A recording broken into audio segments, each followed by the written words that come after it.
जम्मूतील एका विवाहित महिलेच्या बेपत्ता होण्याच्या प्रकरणात नागपूर पोलिसांनी मोठे यश मिळवले आहे। पळून आणल्याचा आरोप असलेल्या तरुणाचा शोध घेत महिलेचा ठाव ठिकाणा लावण्यात बजाजनगर पोलिसांना यश आले आहे। नेमकं काय आहे हे संपूर्ण प्रकरण बघूया। जम्मू येथील एका विवाहित महिलेचा शोध घेण्याकरिता जम्मू पोलिसांनी नागपूर पोलिसांशी संपर्क साधला होता। माहिती मिळताच बजाजनगर पोलीस ठाण्याचे वरिष्ठ पोलीस निरीक्षक चव्हाण यांच्या मार्गदर्शनाखाली विशेष पथक सक्रिय झालेत। तांत्रिक तपास आणि स्थानिक माहितीच्या आधारे पोलिसांनी संबंधित तरुणाचा शोध घेत महिलेचा ठाव ठिकाणा लावला आणि या कारवाईमुळे जम्मू आणि नागपूर पोलिसांमधील समन्वयाचे उत्तम उदाहरण पाहायला मिळालेत। प्रकरणाच्या पुढील तपासासाठी आवश्यक कायदेशीर प्रक्रिया सुरू असल्याची माहिती पोलिसांनी दिली आहे।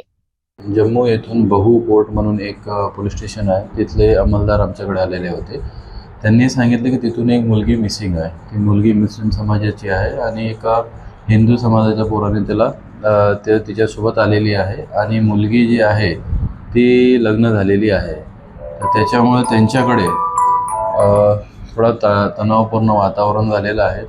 त्या मुलीचं लोकेशन जे आहे ते आमच्या एरियात दाखवत होतं, परंतु जेव्हा त्या मुलाचं ते आले त्याच्यानंतर काही वेळानंतर त्या मुलाचे लोकेशन्स बदलत असल्यामुळे आम्ही त्या मुलाचा शोध घेतला इथे। तर आम्हाला अशी माहिती मिळाली की तो मुलगा प्रॉपर जम्मूतच राहणारा, त्याच गावातला, आणि तो नागपूरला BPED करत होता आणि तो बास्केटबॉलचा प्लेयर होता। तर तिला इथे बास्केटबॉल खेळणारे ओळखतात, तर त्या माध्यमातून आम्ही त्याच्या एका मित्राला विचारपूस केली आणि त्याच्या मदतीने रात्री जेव्हा तो परत आला तर तेव्हा आम्ही त्याला इमामवाडा पोलीस स्टेशनच्या हद्दीतून ते मुलगी आणि मुलगा यांना जम्मू पोलिसांच्या ताब्यात दिलं। दोघं बालिका आहेत। मुलगी 18 वर्षाची आहे, तिचं लग्न झालेले आहे आणि मुलगाही 21 वर्षाचा आहे। जम्मू ते नागपूर असा धागा पकडत पोलिसांनी अल्पावधीतच ही कारवाई यशस्वी केली आहे।